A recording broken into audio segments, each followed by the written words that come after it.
Let's get more on this development from our Ashanti regional correspondent, Bright Yabua. Bright, thanks for joining us. What is the current situation in the area following the arrests?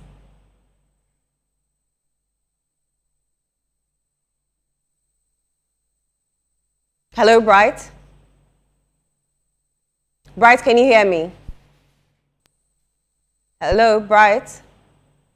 Bright Yabua is our Ashanti regional correspondent. He'll be telling us about the swoops that happened in the Ashanti region early this morning when the police raided the Obuasi township following the attack on some people there. But the Director General Technical COP, Dr. Saibu Pabi Garba, said the operations will be conducted in close collaboration with the military to ensure its success. He spoke on behalf of the IGP.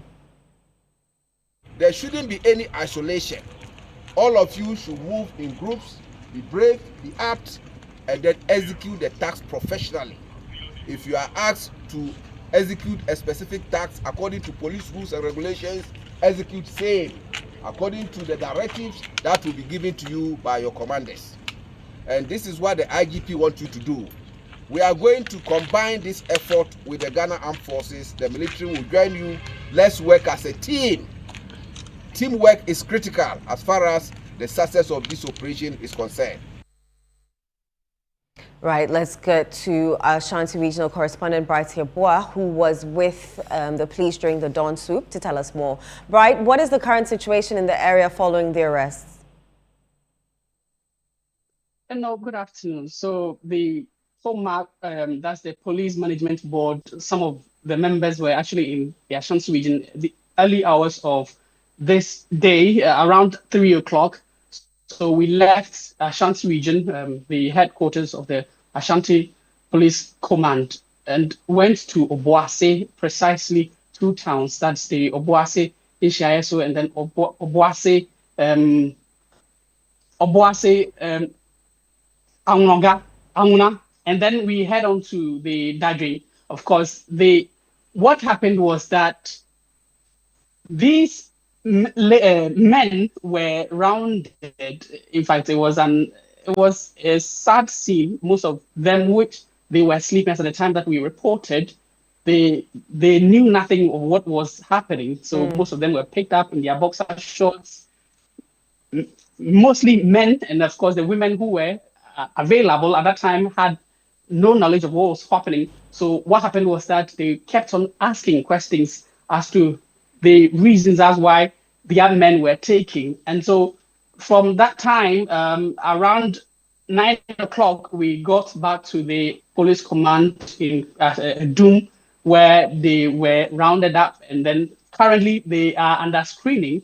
The police says that they will screen them and then give updates as to what next step will be taken to these interested persons. Right. Tell me, currently, and I know you've left the area, but before you left with the police, what was the mood in the area like? Are the residents in fear? Are they calm? What's the mood there? So most of these persons had no idea as to what was happening. And so it was actually a scene of chaos. They were left in awe because most of which they were even with their wives and their children. So the police would go knock at their doors and pick their husbands and their fathers. So most of these people had no idea what was happening. So it was a state of shock to most of these residents in these communities. Right. Did the police tell you what their next step will be after they're done with screening these 300 persons that they picked up? Because it's actually a joint collaboration with the military persons, and because the statement actually came from the military personnel, they say that, well, they are going on with the military person's statement. And so with what's the next step to take, they will give the public the updates on that. But as it stands, we have no idea what next step they will take from after they're done with the screening. All right, Bright, stay on that beat for us. Thank you so much for the update. Still on this story, though, there's a statement just coming in from the National Secretariat of the Medical Laboratory Workers Union indicating the alleged assault and detention of a colleague, Isaac Sechi, who is a medical laboratory scientist at St. Elizabeth Catholic Hospital in Fidium during this dawn swoop by the Ghana Armed Forces. Now, according to the statement, Mr. Sechi was on legitimate night duty before the physical assault and detention. The union says it will engage the police, hospital management and other relevant authorities to ascertain the facts of the matter, while the next line of action, including the withdrawal of services, will be communicated.